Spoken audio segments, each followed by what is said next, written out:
right, everyone, say fuzzy pickles because it's time for the old switcheroo where we're talking gaming retro with Mike and Jaymo. I'm Mike. And I'm Jaymo. Join us on our epic quest to research and review all 300 plus games in the Nintendo Classics catalog. Today we are discovering the magic of friendship with the SNES classic EarthBound in an episode we are calling Stranger Things? I hardly know her. Now, if it's, nope. Mike's marked. Yeah, that works. My brain wasn't fully up and running yet, so I'm like, things doesn't end in ER, and then I had to redo that. So If you like what you hear, don't forget to like, subscribe, and of course, play along. Mike, I gotta be honest, not feeling great about that title. I really went back and forth with this one. Bit of a roller coaster of emotions, but I think you have a guest today who knows a lot about roller coasters. Would you like to introduce him? so we have as a guest, very pleased to welcome him here because I've been over on one of his shows twice.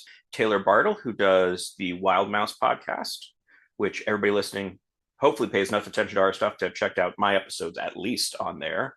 And he also does the horror themed Grave Plot podcast. Taylor, welcome to the show and give us a little bit of better description of what you're up to than that. Hello, yes, thanks for having me. Yeah, like you said, I host Wild Mouse, which I've been doing for just over a year now. It's a theme park podcast where every episode covers a different attraction. Right now, mostly rides, but I'm looking to move into restaurants and parades and shows and things of that nature in the future. Each episode has a different special guest. Like Mike said, he's been on a couple of episodes. He's almost a Wild Mouse All-Star. With his next appearance, he will be officially a Wild Mouse All-Star. I do the Grave Plot podcast along with my friend Skeletoni. Every 2 weeks, we talk about two different horror movies where we review those in full, and then we also talk about the latest horror news going on in the world.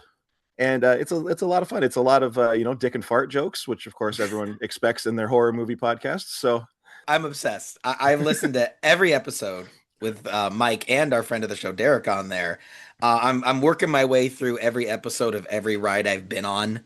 Like that's kind of my brain kind of needs to like have experienced it to really appreciate the conversation. mhm. But this is a gaming podcast, so I thought it'd be fun to ask Taylor, do you have a favorite ride that is gamified to some degree? Like there's some kind of score or performance or something. Like, does anything come to mind as like, and Mike, I want to know your answer too, because like for me, it was probably the Buzz Lightyear one. What's that one called? Astro Astro Blaster. Blasters. Yeah, I just like the kind of toy premise. But Taylor, what's your favorite? My favorite would probably be Web Slingers, Oh, the Spider-Man one. Although that is a workout for your forearms, I will say. We have discovered that doing kind of like air punching as opposed to trying to actually do the Spider-Man thwap kind of motion is a little better for your forearms. But as good as I think I am at it, I'll get in a ride with some 10-year-old and look over his score, and he's just beating the crap out of me. it's got those young forearms. That's right.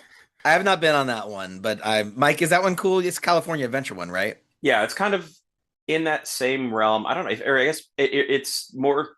It feels closer to Midway Mania in a Yes, sense. I would agree. Yeah. Yeah. Because it's the screen based kind of stuff. I think I also would go Astro Blasters probably because that is. I had a long stretch where just like anytime I was on that, I would take those photos and then just put them up on Facebook, and I have a full gallery of it. And every single one of them, because of how I play that and what targets I pick and wherever the heck that camera is, every single one of them is the the gun right over my face. um, You can make a calendar of just those images. yeah, no, I have a lot of them, and it's just you can see you can always tell who I'm with because I'm apparently the only one that fires that way and also shoots like not intentionally, but like there's clearly a target where the camera is that I like. Right. So it's like it's not an intentional thing, it's just how that always ends up. So I think it's probably that, although there is I guess it's not gamified, like it is just is what it is, but it's like this sort of dark ride thing out at Castle Park in Riverside that is like just you go through a haunted house and you were basically shooting the ghosts. I think is roughly what it was. And I think I've been on something more than one place has something very similar to that format. Yeah. So kind of any of those I like, but that's just because it's a ghost thing. The ride that I want to be gamified and isn't Small world. is Small World. Yes. I think it should work that when you we're just going to bear through this. When you shoot one of the animatronics, that's harder to take out of context. They stop singing. So then it becomes the whole boat working together to try to get silence. I think that would bring people together far more than the song itself does. I like that. Well, I was gonna ask Taylor if a light gun reskin would improve Haunted Holiday, where you can actually shoot shoot that Jack Skellington animatronic. But Mike's joke was better. Good job, Mike. Okay. Well, guys, without further ado, are we ready to use our psychic powers to resist the ultimate evil? Yeah. Mike's making a face like he didn't realize that's what was happening in the plot. Wasn't fully sure. Well, let's get into EarthBound, released on the SNES in 1995. Hey, that was me as a baby. It was. Sorry, I just got this picture from the Wild Mouse podcast. Forgot to Look at pull that it. swag. Look at those sunglasses. From Jump. You got to check YouTube, assuming Taylor lets us use this photo. Oh, you have to. It's amazing. And you have a nice website, by the way. A little plug for that. So now that we've seen Taylor as a kid, let's talk about some other really important and powerful children with EarthBound, released for the SNES in 1995.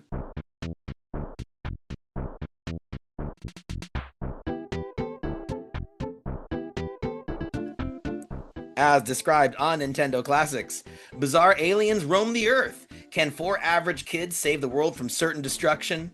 Intergalactic terror strikes the small town of... Do you guys say Onett or Onett? I say own it, but I think it's supposed to be one it because like the next town is Tucson. And then Threed. Yeah, so it's got to be one it. Oh, it's a whole. You just got it? Oh, come on, Mike. It did not really click, and this feels vaguely like when I eventually realized what was going on with like the legendary birds and Pokemon being like numbers. 1, 2, 3 in Spanish. Yeah, which I got like 4 years ago. And you just now realize that the towns in EarthBound are named after the number of town they are in the game. You notice it as a pattern, and as I only reached like 2.5, it didn't click yet. 2.5 son is as far as you got. So wait, do you say Tucson or do you say Tucson? I say Tucson. It feels like that's the pun, right? Like It's totally the pun. Although I don't get Threed. Is that the city of Theed? Is that a thing? No. Well, let me get back to the description. Intergalactic terror strikes the small town of however you want to pronounce that. As a blazing extraterrestrial object crashes in the night, the Earth now faces imminent destruction by the universal evil threat, Gygus. You know what? Might as well ask. Is that how you say it, Taylor? That's how I say it. Okay. I'm on first name basis. I just call it Gary. Gary Gygus. A courageous boy named Ness and his 3 friends vow to save the planet from hideous destruction, battle hundreds of off-the-wall monsters, roaming dinosaurs, and alien enemies, explore exotic locations like Saturn Valley, Dusty Dunes Desert, and Deep Darkness. The ultimate test lies in the impending encounter with the all-powerful Gygus. So let's take a look first at the box art, since that was often people's first impressions. You have the shimmering golden enemy Final Starman with his hands on his hips, looming over Ness, who is only visible in the reflection of the enemy's visor, while in the background a psychedelic smear of colors indicates that this is in fact a battle scene. Taylor, how do we feel about the cover? I love it. It's so vibrant that the Starman figure just instantly pops out, tells you what you're in for. You know, just the name EarthBound itself, but you know you're in for some kind of intergalactic battle. And it looks intimidating. You know, you got the huge spikes on the helmet and the shoulders, and I love it. I think it pops. I think Ness's expression in his visor being so unbothered, that's kind of fun storytelling. Because like, oh, this is a really brave kid, and like there might be a power to this kid, because like he said, he's facing this really intimidating thing. Mike, I was hoping to call on you for the commentary on the left side of the box, because it also says bonus inside free player's guide, which I feel like was a big relief for you. Oh my God, yes. This is having not looked at the cover first and seen that, or the box art for that first, just looking up a manual, and I kept finding 130-page files. And I'm like, this can't possibly be right. And no, apparently they decided that for at least the US release, they needed to have like a full guide of what to do in this game. And we've played some things that have had like instructions on how to get at least a chunk of the way through, or have like a step by step for a little bit. Here's your checkpoints of do these things. This does a full world building thing of like fake newspaper pages and ads for stuff. So it's like an ad for a store that has the prices so that you have that kind of information, and kind of step by step of once you're in this town, like these are the big picture, these are the things to do. And it's incredible. As a fun aside, for the first town, the picture it uses for the police station when it's giving you the rundown of all the buildings, that police station is in downtown LA. It's not the police station. It's a different government. It's a federal building, but like you can see a street sign, and I'm like, wait a minute, I know that street. What are the odds of this? And it is indeed one of the buildings in downtown LA. How do you know that doesn't mean you're just in the world of Earthbound, Mike? Like, are you in great danger? Like... I mean, I'm in LA, so kinda, yeah. The answer is always. Okay, so I have to ask you guys something though, because I don't know if I'm the only one seeing it with this cover. Earthbound, we're gonna get into it later, but a game renowned for its pop culture references. Does the way the Starman is standing over the customer, does this remind you guys of a popular sci-fi movie from the 80s? The Day the Earth Stood Still? Am I the only one saying, well, yeah, kind of in terms of design, but I feel like it's almost the exact pose of Marty McFly described as Darth Vader from Planet Funkin', because he has his hands on his hips standing up. I don't know. From Planet what did you say? I said Funkin', but I think it's Vulcan. It's Vulcan. It's okay, definitely Vulcan. You know what? He does like the. I correct myself. Therefore, you didn't catch me. I don't know, guys. Am I crazy, or was this maybe intentional? I think like hands on the hips kind of thing is just like a more generic-ish pose. Okay. Yeah, I mean, I see it, but I think you're reaching. Okay. That's what I do best. How do we feel about the Japanese box art? It is a simple but stark red box with a logo displaying the phrase Mother 2, its Japanese title, with a photo negative image of Earth as the letter O. I don't know. I like the North American one better. I mean, this tells me nothing. Like, I have no idea what this game is about. Well, it's the second Mother game. Come on, keep up. Well, yeah, I mean, if you played the first Mother, then obviously you know what this is, but it's definitely missing the additional text Electric Boogaloo below Mother 2. Mother 2 Electric Boogaloo. Yeah, that's actually what's in a little handwritten script. No, actually, that says the return of Gygus. But I'm with you, Taylor. It's like you have something that epic, and I don't know. It's kind of visually appealing as like a novel cover, But for game box art, I don't know if it really does it. Not it also looks much more serious. Yeah. Earthbound is such a like whimsical game, but this cover looks very like this looks like a sci-fi movie that you would see on Mystery Science Theater or something. Yeah, it almost makes me tense. Yeah, not to be confused with the American cover, which feels slightly more like it could have been a prog rock band album. I can see it. Well, guys, since Earthbound is something of a cult classic, chances are good that someone listening to this episode knows quite a bit about it. But here's what's incredibly fitting for a game all about cryptids and alien conspiracies. This game have a lot of half-truths that gets told about it. So I thought we could launch into today's minigame minute, Mother Mythbusters.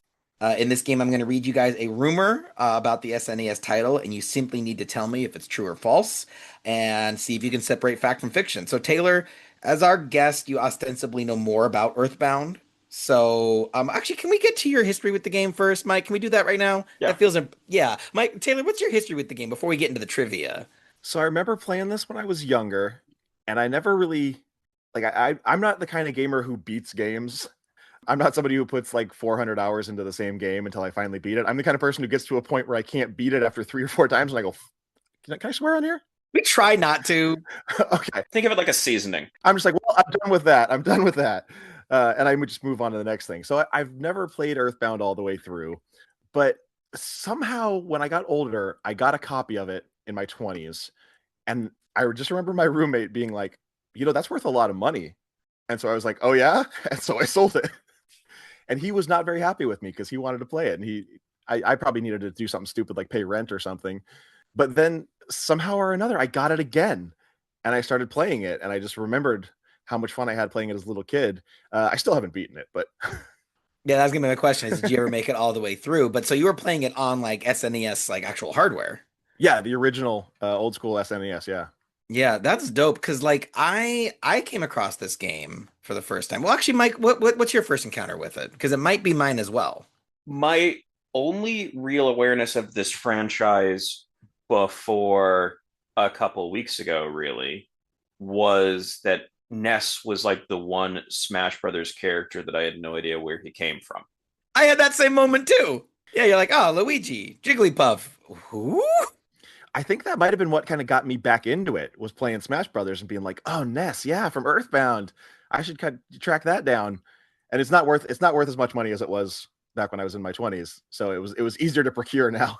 Well, so I have a vivid memory of how much that cartridge was worth because my first encounter was our old friend Jen. It was her favorite Super Nintendo game. Mike, does she listen to the podcast? Not that I'm aware of. Oh, she should. You She all should, yeah. should. Actually, you're probably listening if you're listening. Probably. Probably. Great tautology there. Chances are good. But anyway, so yeah, she procured it for like quite a pretty penny. And it had this guide. And Mike, I didn't realize that this guide was the actual booklet. So that was this really, fun experience. But I didn't beat it until it came to the Wii U Virtual Console. I bought it when it came out on the Wii U Virtual Console in 2013, I believe. And then for this episode, I played through it again. So I Nintendo Family Computer. beat this game twice. And I'm very pleased with that. So, are we ready to get into the fun trivia segment? do Yes. Okay, so now instead of some behind the scenes trivia, I'm going to quiz Mike and Taylor in our mini game minute Mother Mythbusters. You have to tell me if the rumor is true or false. I'm willing to bet Taylor probably still knows more about the game than Mike does. So I think Taylor should get the first guess. Sound good? Sure. All right. So Taylor will guess first on rumor number 1. Director Shigesato Itoi went with the name Mother for his series because he was inspired by the Beatles song of the same name. True or false? Thinking about the soundtrack, and I know like it's heavily inspired by like the Beach Boys. Mm-hmm. I'm gonna say true. Okay, Mike? I can't think of a song called that, so I'm going to say false, because the only thing I can think of is it reminds me of parts of Lady Madonna. Okay. Well, Mike wins at this point on a technicality. It does have a lot of Beatle references, including some in-jokes and some even sound sampling from Beatles soundtracks. But Mother was not a Beatles song. It was John Lennon's debut solo album called the Plastic Ono Band. So while it is commonly referred to as the Beatles song that this game series is named after, it's not really a Beatles song. So 1 point for Mike. Okay, so that puts Mike in the lead. So now Mike has to guess first on rumor 2. The Japanese cover art for Mother 2 features an inverted image of the famous blue marble photo of Earth taken in 1972 by Harrison Schmitt from the Apollo 17 shuttle back on its way from the moon. Mike, you want to see the cover again? There's so much detail in that one wants to just presume you've added extra small details that are not correct. Okay. But I would expect that this was a NASA photo because I think those are treated as public domain. Right. So being NASA makes sense. I'll guess true. Okay. Taylor, agree or disagree? I mean, now that I know how the game is played, I feel like the astronaut's name is probably something different or something. I'm not being that dirty, I promise. I think it's true. So it is actually false. It's a common thought of that they had the inverted version, but the Earth on the Mother logo is inverted because the actual photo is inverted. The Apollo 17 shuttle, from its perspective from space, is upside down from what we have come to expect on maps and globes. So they didn't flip the image. It's actually like the exact image. Oh, I thought you were saying a color flip. So did I. I said inverted. Yeah. Oh, you thought in terms of color? Yeah, an invert in it. Yeah. Sorry, I meant orientation. You know what? Neither of you got it. No harm done. All right, rumor number 3. One of the game's most well-known puzzles involves having to get past an iron statue of a giant pencil. Originally, the obstruction was a giant octopus, but the sprite work was changed because localizers feared the Americans wouldn't get the joke. So, Mike, you have to guess first. Okay, so I did reach this. Yes, the iron pencil. Yeah. And to remove it, you must find the pencil eraser. So instead, it was a giant octopus, but there was a joke. Yeah, what's the joke?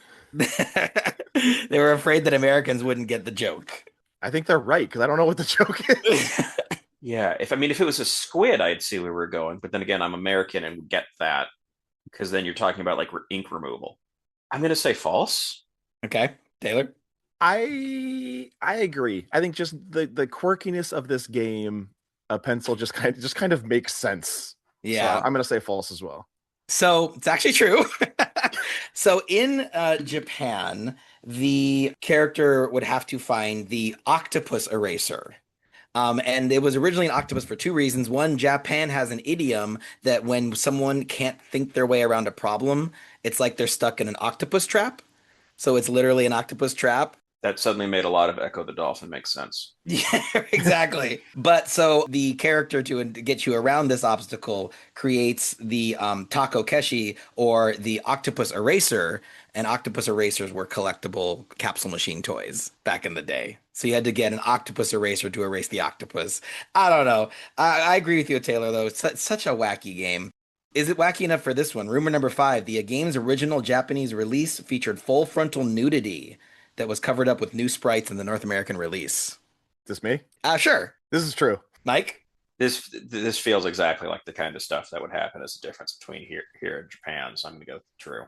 It is true. Do you know the story, Taylor? I know that like when Ness gets out of bed, he's walking around naked instead of wearing pajamas. Right.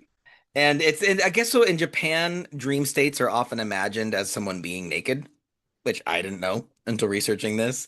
But yeah, so in North America, they added his little jammies, which like I thought like, so I was like, was he naked at the start of the game, walking around the house naked? But I think they just had the pajama sprite and they just like reused it.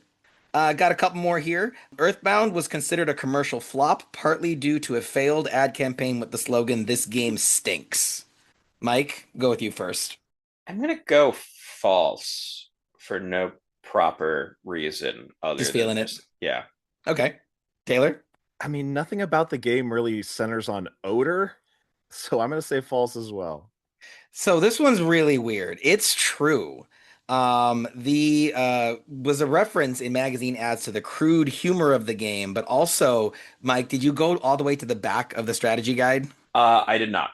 Okay, so you didn't catch the scratch and sniff cards that were included? I did not.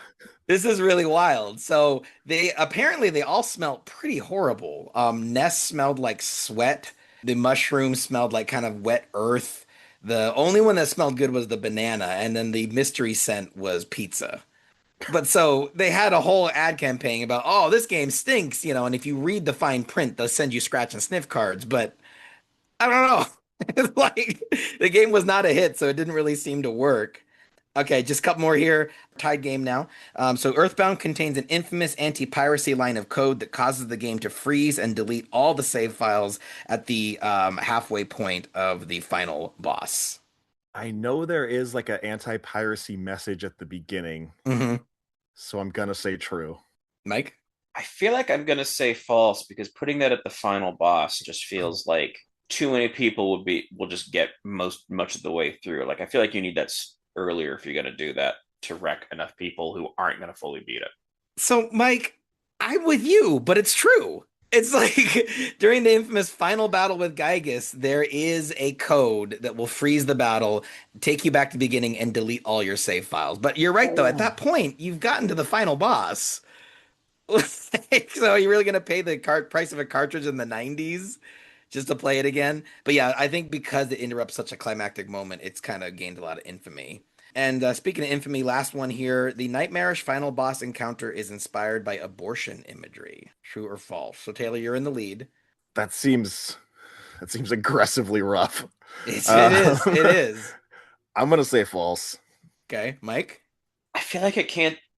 I'd like to think we're not going to have multiple games that apparently have abortion imagery, Right? that we've talked about on the show. So partially that. Okay. And I feel like if that was the case, calling this mother, which I still don't fully get as a name, would be like, you wouldn't be, oh, it happens to be tied to a John Lennon song. It would be like, oh yeah, well, there's that whole thing going on. Right. I'm going to go false. Okay. Well, it is false, but it is a popular fan theory because the final level bears a striking resemblance to a cervix, and the final boss takes. Oh, I should ask you guys, Mike, do you mind if I show this? Yeah, Taylor, do you want? I just realized you guys didn't beat the game yet. I don't know why, but I remember this. Okay, it is kind of infamous on the internet. It was kind of a creepy pasta for a hot minute. Okay, yeah, I definitely recognize this. Mike, are you okay if I show the Yeah. last boss fight that kind of inspired this? So you enter what really looks like definitely human anatomy, but possibly female anatomy, and then the final boss is this extraterrestrial sort of metaphysical threat that, if you look at the negative space, kind of looks like a fetus. Like you guys see it, right? There's like the very clear Oh, head and yeah, the like a nose and mouth. Yeah. right. So that was this big assumption for a very long time, but it actually was inspired by something almost equally as strange, which is a traumatic event in which the director, as a young child, stumbled into a showing of the 1957 thriller The Military Policeman and the Dismembered Beauty during the film's titular murder scene. And so the final imagery and the dialogue is kind of taken from his imagined childhood nightmares of accidentally wandering into a horror movie. Mike, you're not familiar with this one, right? Not yet. Okay. This movie is famous because of that anecdote. It is its biggest claim to fame, is accidentally inspiring the end of Earthbound. Well, so that makes Taylor the winner of Mother Mythbusters. Taylor, your prize is a photo of Mike pointing a light gun directly at the camera. So before we get into the Joy Pros and Joy Cons here, I was hoping that Taylor could lead us on a discussion of what he liked about the game. So, why'd you choose Earthbound? This game is just I mean, I love that it's a RPG that is nothing like I mean, obviously the gameplay is like every other RPG, but just the style is so different than anything else at the time. You know, every other RPG was like Final Fantasy. It was dragons and it was monsters and wizards. And in this one, you're a little kid and you're joined by your little kid friends to go and fight aliens and weird townspeople who have like mutated into like there's you have to fight a guy in a zoot suit. That's the whole villain. It's just a guy in a zoot suit. And so I loved how quirky it was. I loved the bright animations. You know, the characters are like Snoopy esque. They're very kind of Peanuts inspired. The dialogue is so just quirky and weird, and I love this the style of it. I completely agree. I think the game is so genuinely funny. And like that's really hard to do in games, especially when they're as long as this one is. Like I think I played it almost 30 hours for this episode to beat it again. But it's just one dialogue box after another that is hilarious. There's these two inventors you meet early on, Orange Kid and Apple Kid. And Apple Kid is this slovenly, unpopular, gross character who's the real genius. Orange Kid, everyone thinks he's a total hunk, but he constantly calls you through the whole game saying, "Hey, I'm still working on that technique to turn boiled eggs into raw eggs. So don't worry, Ness, I'm on it. You are fighting metaphysical evil, and he's updating you on his egg research." And I was like, "What? That's freaking hilarious." I always like the healers in the hospital who aren't actually the healers. They're just like con men trying to get you to give them money. Well, they will heal, like, If you have a mushroom on your head, yeah. right, if they have a metaphysical thing on you. But I do like though that they kind of, oh, believe it or not, I'm actually and I love the secretary of the hospital where if you talk to her and she goes like, "Hey, I can explain how the hospital system works. I've got plenty of time if you need to know." And you go, "No, thanks. I don't want to help you anyway," or something like that. Like, it's just that little bit of sarcasm to the whole thing. Also, kind of the Peanuts, I totally see that.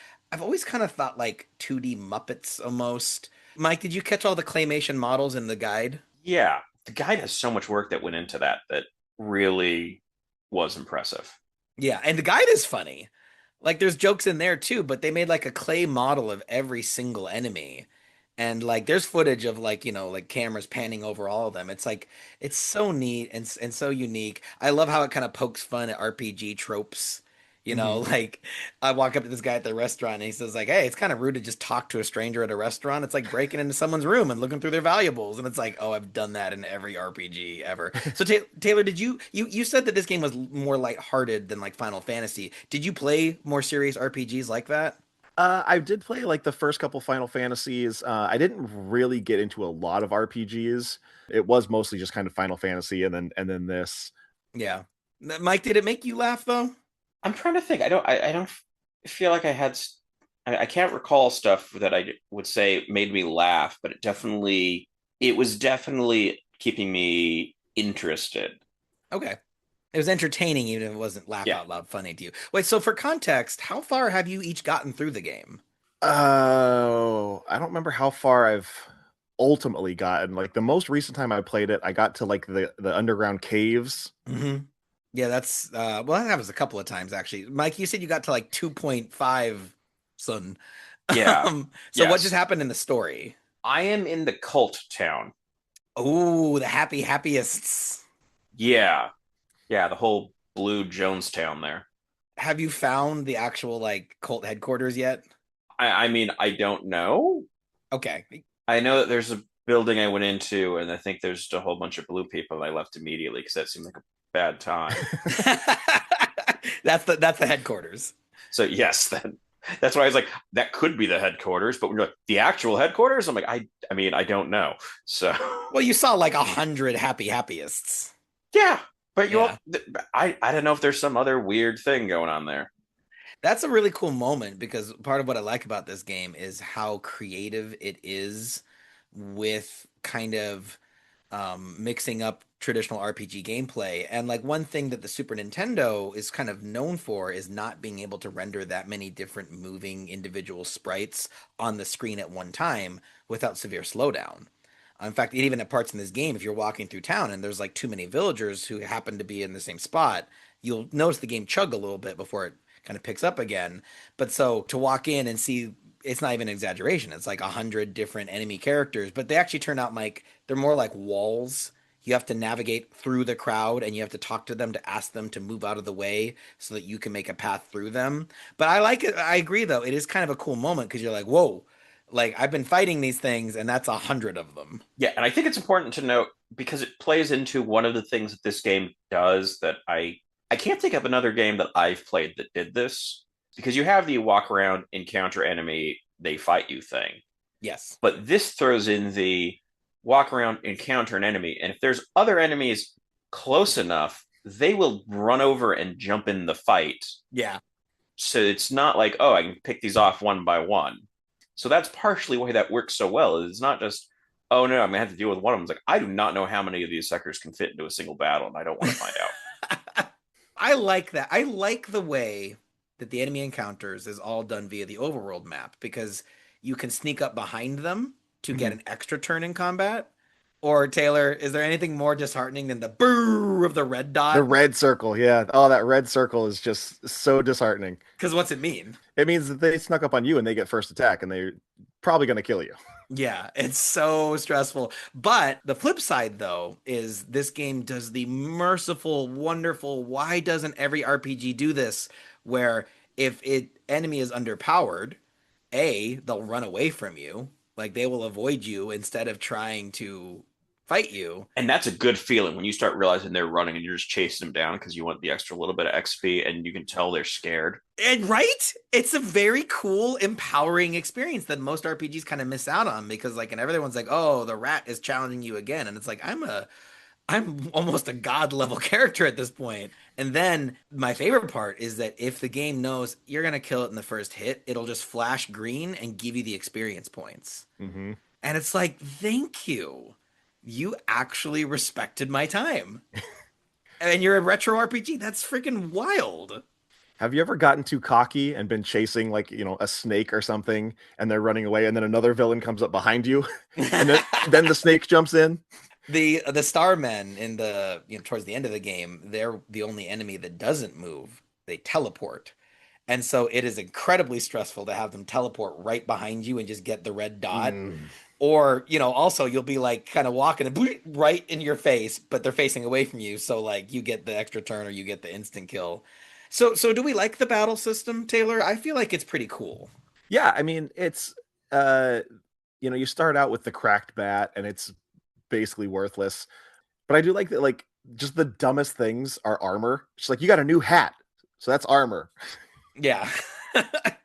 Well, it's psychically imbued armor, you know what I mean? They're like, and then it's like, oh, you got better yo-yo, and it's like, what? Yeah. And I actually, though, I do appreciate that when you're buying stuff, like it straight up like flashes if it's going to be an improvement. Yes. Yeah. Oh my God. And they will always offer to buy the equipment that you don't need anymore. Mm-hmm. And it's like, once again, you're saving me clicks. What do we think about the way that the life totals work in this game? Because what's really interesting is that the enemies, like, it reminds me of the way that battles looked in the first Pokemon game, which is not a coincidence. A lot of the devs went from Earthbound to work on Pokemon.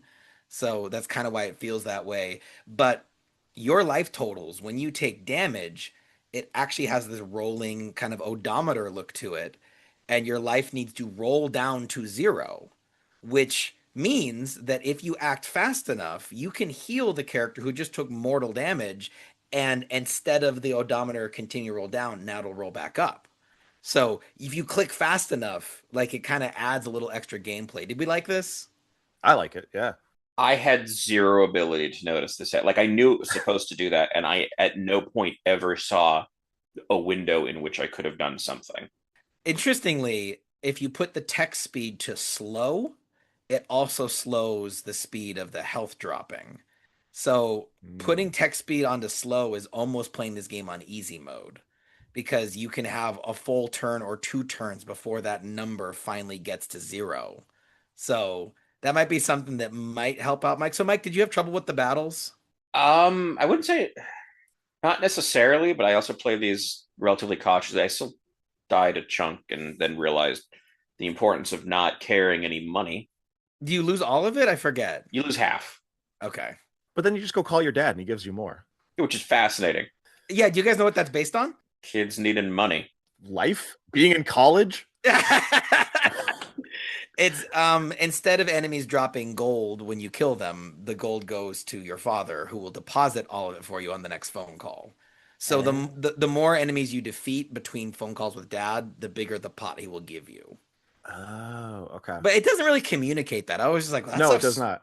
I just deposited $4,712. It's like, that's a strange amount, Dad, but thank you. But it's funny you say, like, being in college, but there is something about this game that feels so much more grounded and relatable, and kind of, I mean, I guess it's the setting. You're not in this fantastical setting.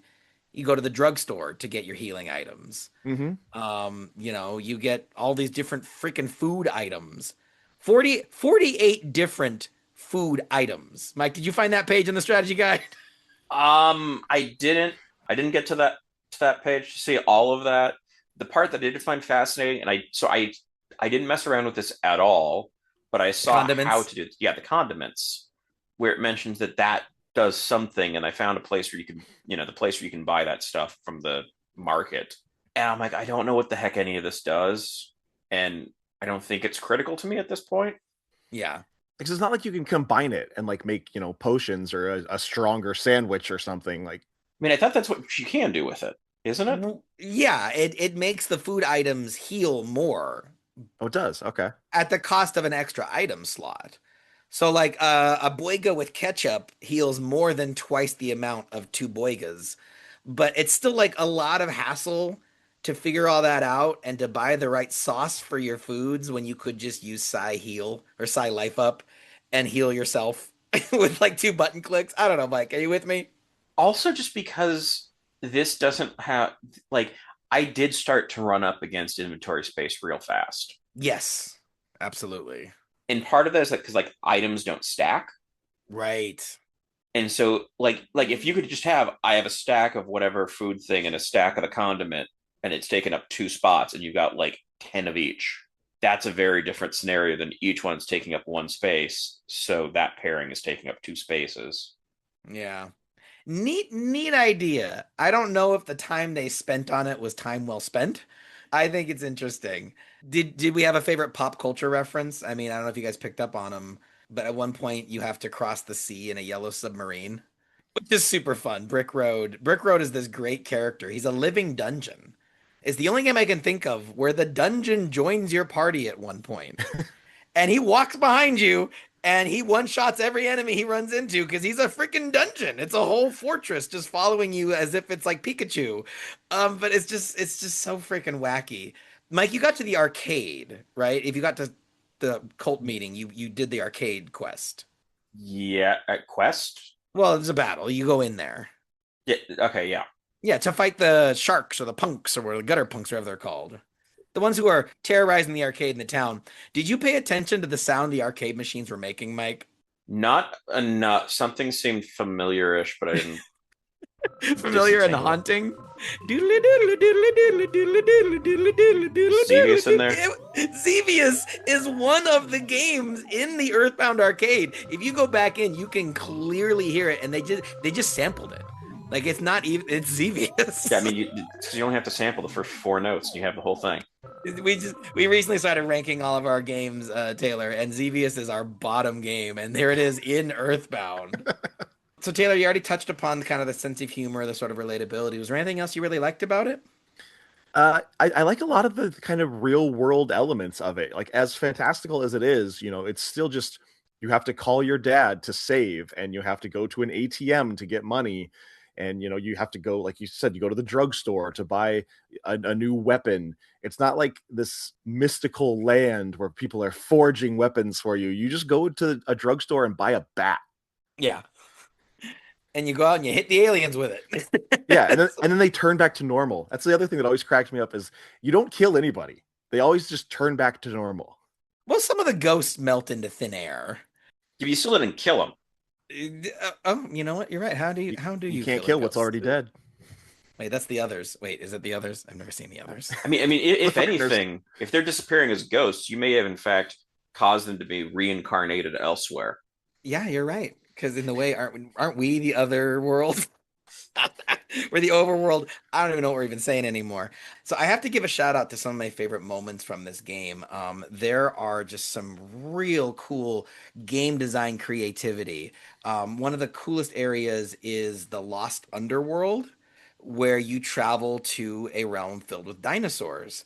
But it's really neat because at this point in the game, your character sprites get reduced to only a couple of pixels and you move much slower. And so it creates the illusion that now you're in this huge land and you are tiny compared to your enemies.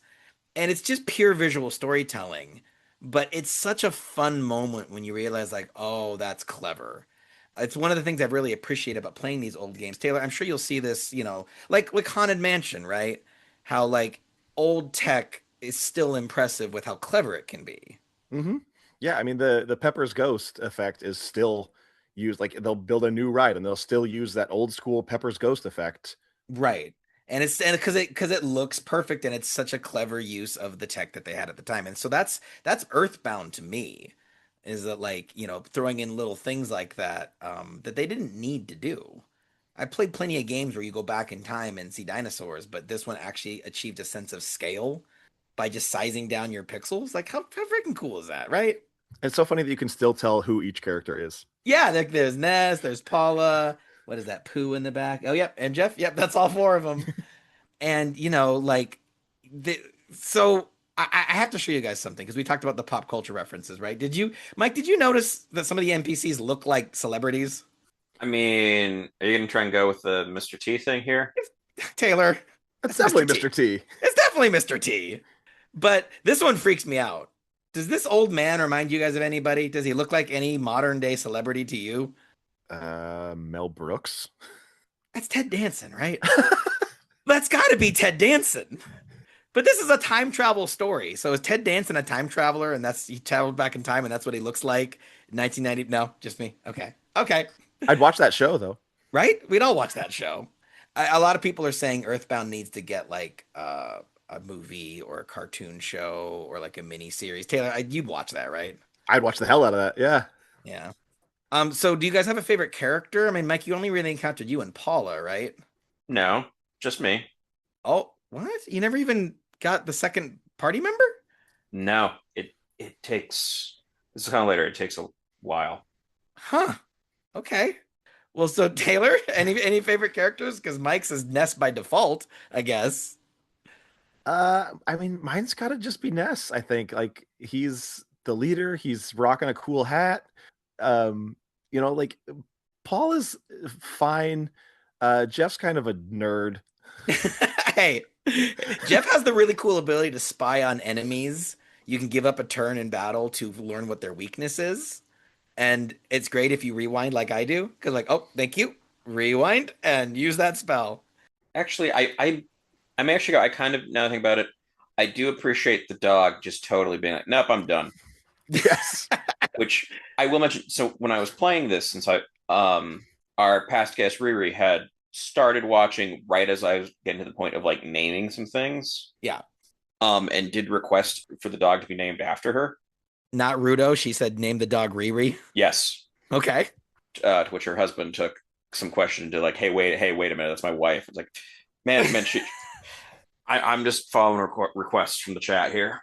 But yeah, I did kind of enjoy that brief bit of actually having a party member, but also the point of just, no, I'm done.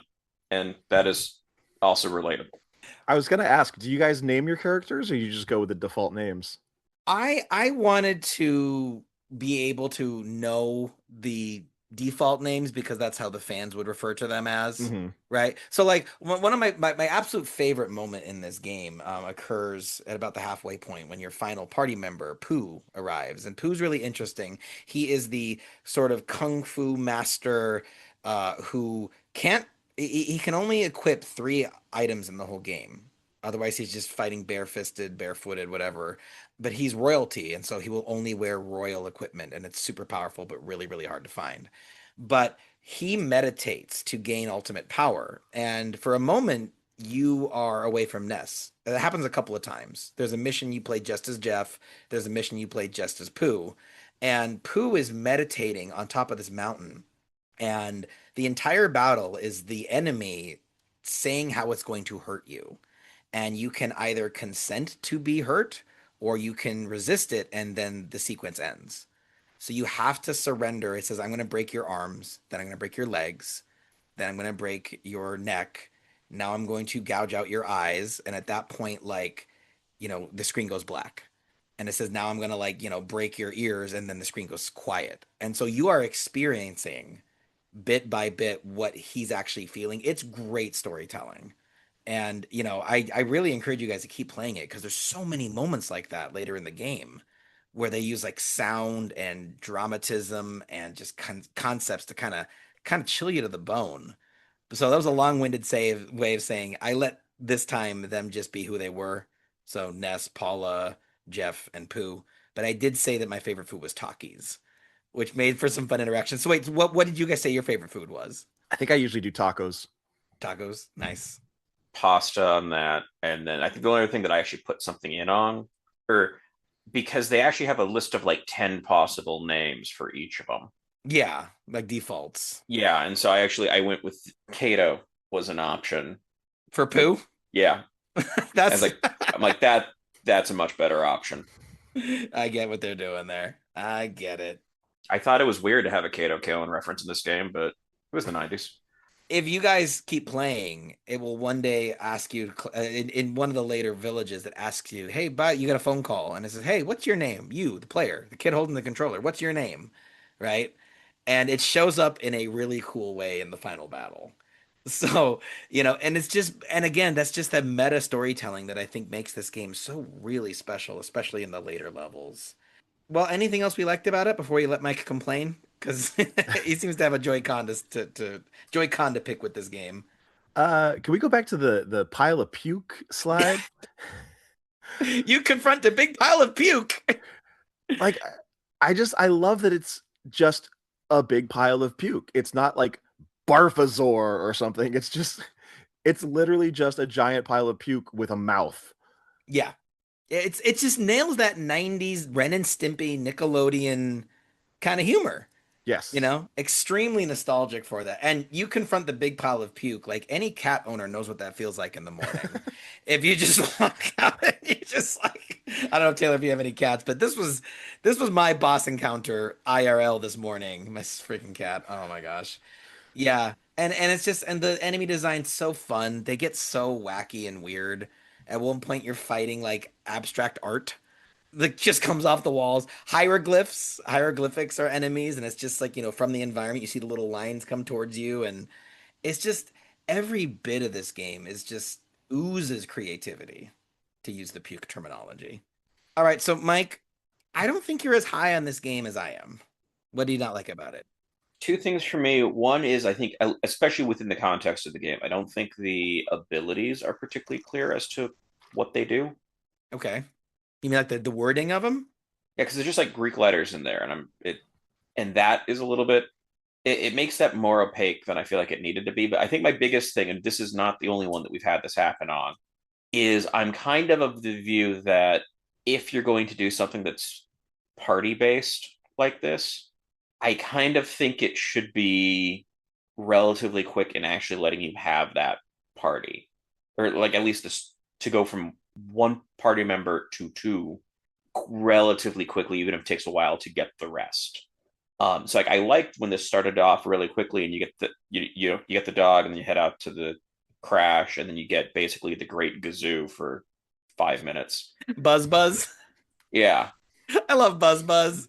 But for those who haven't played the game, he's this all-powerful fly who joins your party, one-shots everything he fights, and then when you go into Pokey's house, Pokey, the little bastard antagonist of this game, who is constantly a thorn in your side from the beginning to the end, his mom just swats the fly because she thinks, oh, it's a bug. Whap! And Buzz Buzz is like, I'm dying. And he tells you, you must go to Onett and Tucson, and you must meet your friends at Battle Gygus. Okay, I'm dying. Do you want to hear the story again? And if you say yes, they go, okay, not feeling too good, but I'll say it all over again. And then, Mike, you'll get a kick out of this. We have a long history of learning how games removed religion, right, Mike?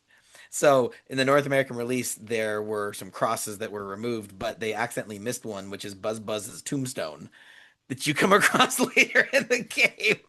And the localizer was like, yeah, they didn't catch it, but you know what? I think it's kind of fun. But I'm sorry, so Mike, so you just didn't like how you were Ness alone for like 2.5 levels. yeah, like it's a long stretch, and it was all right. It was like, okay, I'll go to the next town, because they do a lot of there's a lot of dialogue to nudge you in the right direction if you're not already there. Yeah. So it's a lot of like, hey, you should go check out this person over there kind of stuff.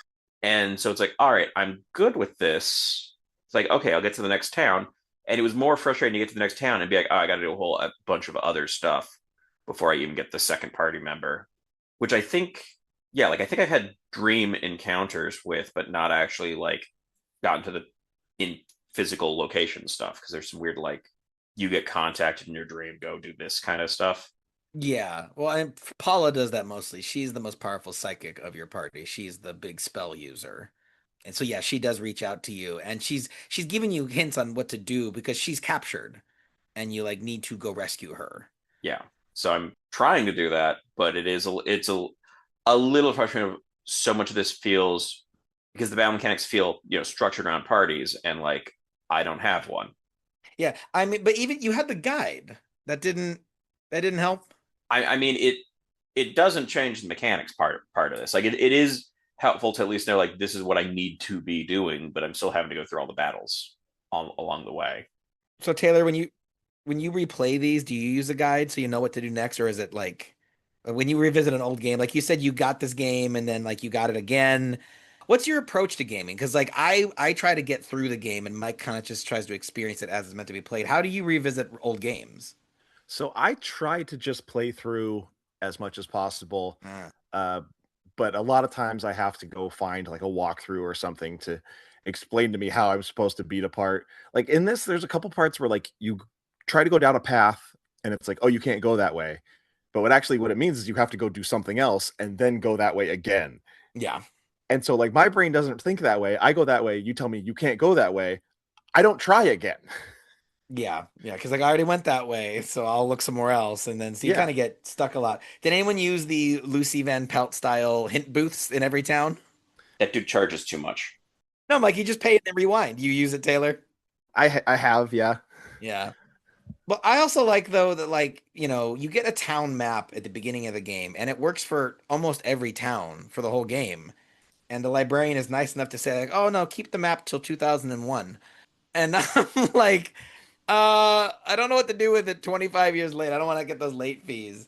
But I just like the town maps. I like that, it actually looks like a real town map. And it's like there's the food shop, there's the hints, there's the hospital, there's a hotel. Let's add a little bit of extra flavor to it. My gripe feels party related, but I want to know Taylor's first. Taylor, what makes this game what keeps this game from being perfect in your mind? I mean, I think it's what I just said about how, I always think of when you first go into Tucson and you go up and the police officers have the barricade up and they tell you can't go that way. But what they mean is you have to go fight the sharks and then come back. But I will go and I'll fight the sharks and then I'll just wander around and I'm like, what do I do now? And so I'm just finding myself, fighting off snakes and guys in zoot suits until I finally wander back that way and realize the cops are gone. Yeah, yeah, So yeah, it's not as direct in what you're supposed to be doing at all times. I agree. I feel like one of the cops says something that is indicative that you have to get like clearance from somewhere else. Although I do like that basically to get out of there, it's basically just like five cops trying to beat up a kid, Yeah, it's a which little odd. I would say it's a little on the nose. Well, apparently some people think that's like a Rodney King reference because it's the exact configuration of officers that assaulted him. It's four sergeants and a captain, right? I don't know if I buy that. I just feel like the maximum number of enemies they can have on the screen at a time is five. So like I don't know if that's what they were going for, but yeah, Mike's making a face. I don't know if that's true. I did a lot of research for this, and I heard some people say that that was a I reference to. mean, yet I said this is LA. There you go. Yep. Mike, you ran into inventory issues. My big frustration is that I was constantly running out of space in my inventory because everything you equip continues to take up space in your inventory. And like you said, items don't stack. So if you buy a couple of healers, that takes up three. There's items you can't drop. There's the town map, which takes up space. There's the receiver phone, which takes up space. Ness himself, the main character, the one you stick with most of the game, only has like a handful of item slots. And characters need to be holding the thing they need to equip it with. Jeff, the little genius boy, like Taylor was talking about, he has really powerful one-time use weapons and actually multi-time use weapons. And a cool mechanic of his is that when you rest, Jeff stays up all night and he works on things. So if you ever find a broken item, give it to Jeff because the next time you rest somewhere, it'll say Jeff rested through the night and fixed this, and now it's a really cool weapon or a really cool equipable or something that gives you a really awesome, battle maneuver. And I like that. It's storytelling of making this character feel really smart, really hardworking. He doesn't have the psychic powers that the rest of you guys have, but it's like just through. I feel like you'd appreciate that, Mike. The sort of engineer kind of just solving the problem old fashioned way. I wonder if these issues that we have with inventory here, since you mentioned shared development things, would go on to lead to why Pokemon had the ability to send Pokemon places kind of more directly. What do you mean? Like if it so because this has this idea of, you can have, hey, will you hold some stuff for me as a mechanic? Right. But here it costs money to use and is a bit cumbersome. Oh, the Escargo Express. Yeah. But then you get to Pokemon and it is like, oh yeah, I caught these extra Pokemon and I do not have space for additional Pokemon right now. They go someplace and I can get them. Oh, I see. Yeah, they learned from the frustrations people had with this original title. I wonder if that is the case. Yeah. Taylor, Were you a Poke maniac? Never. Ah, it's good. You should be. Well, it's just so my point about the inventory though is that like you need to pass this item to this other character, but that character's inventory is full. So first you have to go to the character's inventory is full, pass something here, hold this for me for a minute while I take that. It's just a lot of button clicks. And I don't understand it because in so many other ways they saved you button clicks. They give you that left trigger. to just interact with anything in the environment. So I don't have to click on talk to or check or whatever. RPGs at this time were not that streamlined. And then when it came to the inventory, I feel like it was more complicated than it needed to be. I think this also made a point that you can play this with only one hand. What? I Mike, feel like I saw that somewhere. you creep me out, Mike. But why would you need to? Yeah, what do you I Okay, don't have well answers as to why. It was just that I think that I need an adult. Well, okay, but so I will say this, one of my other Joy Cons is I think there is this, and it's not a huge, well, I don't know, maybe it's not a huge deal to me, but some of the jokes haven't aged super well. Like at one point you catch a bunch of zombies in flypaper and like the zombies are all stuck to the ground wriggling helplessly and this guy goes, I wish there was such a thing as pretty girl paper. Oh, that was probably creepy to say, huh? Ha ha ha ha. And it's like, like I don't and they try to like force this romance between Paula and Ness, and everyone's like, "Oh, you're probably gonna kiss her one day, huh? Oh, you guys will have kids together." And I'm like, "There's no, is it? She's just the female character, you know, And they're like 10. and they're 10. It's like stop shipping the 10-year-olds you're meeting. I don't know, but that's pretty minor in a very lengthy, super creative game. So I don't know. I mean, I do take some issues with the way that the game ends. The final battle, Mike, it did the thing that you were frustrated with other RPGs of like, I don't know how much life this enemy has left. Right? You had that problem with this game too. a bit I started kind of mentally keeping track of how much damage I'd done on enemies when I'm in an area like, okay, there's a bunch of these, how much, and I could kind of figure out about how strong they were. Yeah. But so the final boss enters an unkillable state, but it doesn't inform you that the final boss has entered an unkillable state because on the Is the screen you're still unkillable just state that part of Idaho where you can't be found guilty of murder? no, that's the super killable state. Depends on if you're a sovereign citizen. But it is that a real place? It's, Yeah, it's just the purge. Like, Idaho's fucking, or sorry, Idaho's weird, guys. we lost the Idaho audience. so basically for crimes you have to be tried in the same jurisdiction and or by the jury has to be from the same jurisdiction and state that the crime took place in. And due to weird reasons, there's a part of Idaho where to be the same jurisdiction and same state, it has to be this like sliver of Yellowstone, which nobody lives in. So there's nobody there to be on a jury for any crimes that are committed there. Wow. I think it's been called the zone of death. And like the person who pointed this out, it was like you could fix this with laws, Right. but it hasn't been done. Are people taking advantage of it? No. But so the guy who like found this and like coined the term on it was like, "Do you want? Can we do an interview with you there?" I was like, "No, definitely no, because it's not worth the high irony of the guy who realized you can't be found guilty. They can't try you for murder if you kill someone here is killed there." He's like, "I'm never going there." But Taylor's gonna love this, okay? You build a theme park with the most dangerous rides. Right in that sliver. You can just relocate the one from, what was it, New Jersey? Oh, Action Park. Yeah, that one. I watched a documentary about Action Park. Oh, it's a hellscape. Okay, so last question then for the theme park expert. Earthbound the ride. Dark ride, right? I think it'd be a dark I ride. would think so, probably. Yeah. Like kind of it's a small world sort of look to the animatronic, but then you have the really weird monsters and you have the rockin' music and I'd be into it. I'd Sure. leave a yeah. comment. Leave a comment if you would ride the Earthbound ride. I would. And a movie. I want to watch They a got movie. Super Nintendo World now, so Yeah, well, it's a little pocket. yeah.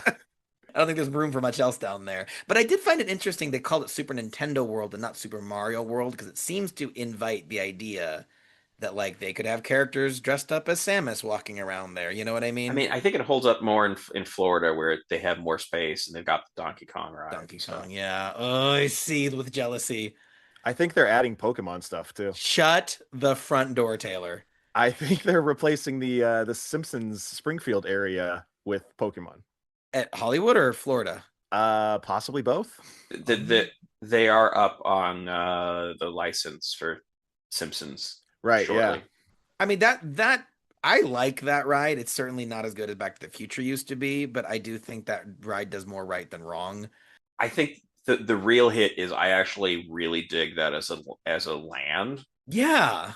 and Yeah. I don't think that's replaceable. I thought what I've heard for at least Universal Hollywood may also be How to Train Your Dragon, Okay. Oh.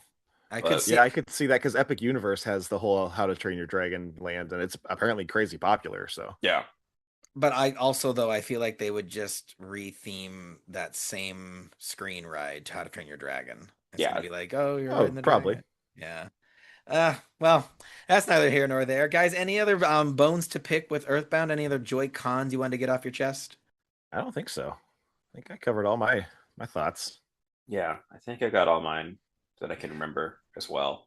All right. So that brings us here to the moment of truth. We've covered the Joy Pros, the Joy Cons, and every bit in between. So now it's time to declare today's game as a Nintendo or a NintenDON'T.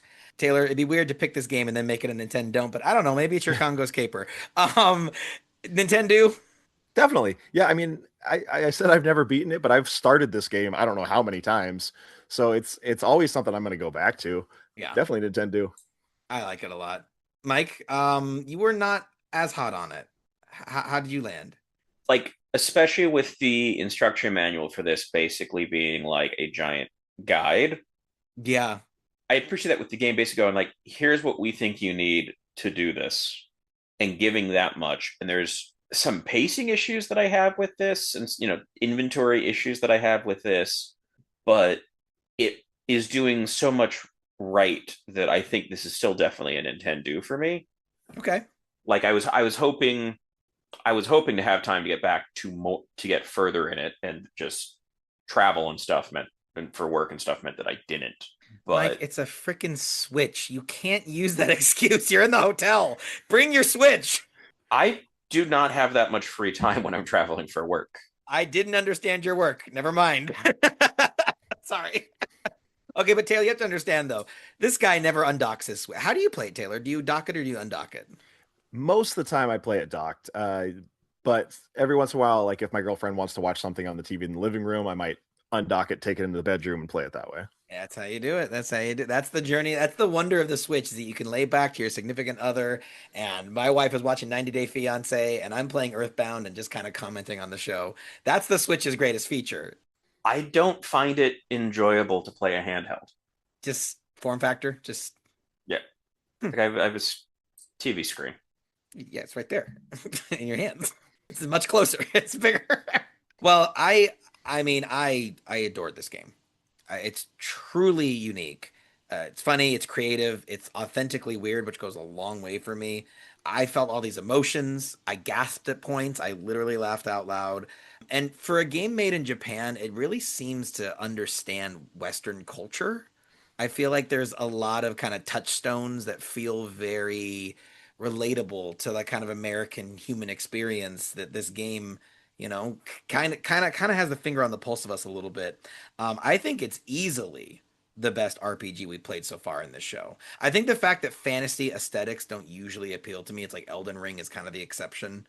But I like how this game looks more than I like how Zelda looks. And that's not saying that Zelda has a bad aesthetic. It's just what appeals to me more is kind of this Stranger Things esque. We're kids and it's kind of scary and kind of funny and it's just more up my alley. So I think it's a super Nintendo. And I forgot to ask you, Mike. You're a Nintendo as well. I'm putting it really high. This is the third game from season four to make it my top 10. I rank it number six, right above Chibi Robo and right below Four Swords. Where did you rank it, Mike? I put it at 20th between Mario's Picross and Ocarina of Time. Okay, that's top 20 ain't bad. I'm really surprised because you were talking like you didn't really vibe with it, but you put it in your top 20 out of 100. It's definitely there's a bit of uncertainty to that. We'll see. Like if I can get more time in it, we'll see where that I can see it either moving up or down with a bit more time. Because right now it still feels a bit novel. Are we okay? We have to discuss this, Taylor. Sorry to negotiate on air with you right here, but um, well, first of all, congratulations, Taylor, because you are here for a truly momentous occasion. Earthbound is our 100th game Oh, that nice. we have covered. Congratulations. Thank you. Yeah, Mike, we did it. We reached triple digits. That's a moment. So Nintendo Switch Online slash Nintendo Classics, it lets you know how many minutes you've played each game if you sort them by total playtime.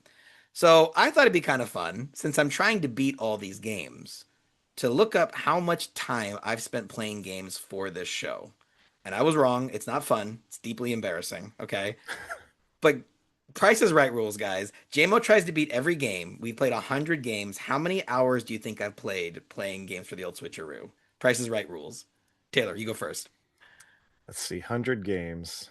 And for context, with this game, I have beaten 74 of those 100, if you really want to be mathematical about this. 4,200. 4,200. I think I know Mike's guess. Mike. 1 hour, Bob. 1 hour, Bob. I knew you were going to 1 hour Bob him. Okay. 659 hours and 35 minutes, but that's still 28 full days of retro gaming. That's way off. If I'd guessed first, I was guessing higher than that too. Yeah, isn't that interesting? I was going to guess closer to about 2,000 hours, but okay. So I don't feel so bad no more. Everyone seems to think it's like not that many. Well, anyway, it wasn't all for nothing here because we are debuting the and standings. The and standings is the first time where Mike and I are ranking a game. It's not Mike's ranking, it's not my ranking, it's the and in between. And so, without further ado, with our combined scores, EarthBound is in place 8. Nice. Better than Super Mario World, Super Mario Advance 2, but slightly worse than The Legend of Zelda: A Link to the Past. I'm not mad at that because I ranked this 6th in my list. So for it to come 8th in our and standing is remarkably close. Taylor, how do you feel about that? EarthBound worse than Zelda, but better than Mario World. I mean, top 10. I think that's great. Top 10 made the podium. Well, the podium's really big. Lots of tears on that podium. All right, guys. Well, I think we're going to call that game over for today. Taylor, it's been so great having you. I look forward to listening to many more of your Wild Mouse episodes. If anyone else wants to join me on that endeavor, where can they find your stuff? So, I mean, best place to find Wild Mouse is just at wildmousepodcast.com. But it's also available wherever you listen to your podcasts. Also, greatplotpodcast.com. Like I said, horror movie reviews, also available pretty much anywhere. And I'll take this chance to ask, Graveplot also does a film festival that has already happened for this year when you're listening. Yeah, every year we have a film fest in early February. It's 15-minute or less short horror films from all over the world. We rent out a theater in Seattle. People come in. We sit for like 4 hours, watch these short films, do a little trophy ceremony. It's a lot of fun. How many years have you been doing that? This was our 8th year. Oh, wow. Okay. That's awesome. That sounds so much fun. Yeah, it's cool. And it's, greatplotfilmfest.com if you want to get more information on that. We usually start taking submissions in like August. So. Ooh, I have to make one. An old switcheroo horror. Here we go. Let's do it, Mike. Well, that all sounds NE excellent. Everyone join us next time when we will be blasting our way through one of the most unique beat-em-ups ever released, Alien Storm for the Sega Genesis. Also, don't forget to visit www.theoldswitcharoo.com. There you can find links to our Spotify, our Discord, YouTube, TikTok, and all the social medias you can shake a joystick at. Big thanks to Crystal Fields for our incredible intro song, and please, dear listener, don't forget to like and subscribe. Every click means a lot, and you mean a lot to us. Until next time, this has been The Old SwitchAroo, where we've been talking gaming retro with Mike and Jaymo. I've been Mike. And I've been Jaymo. Game on, everyone.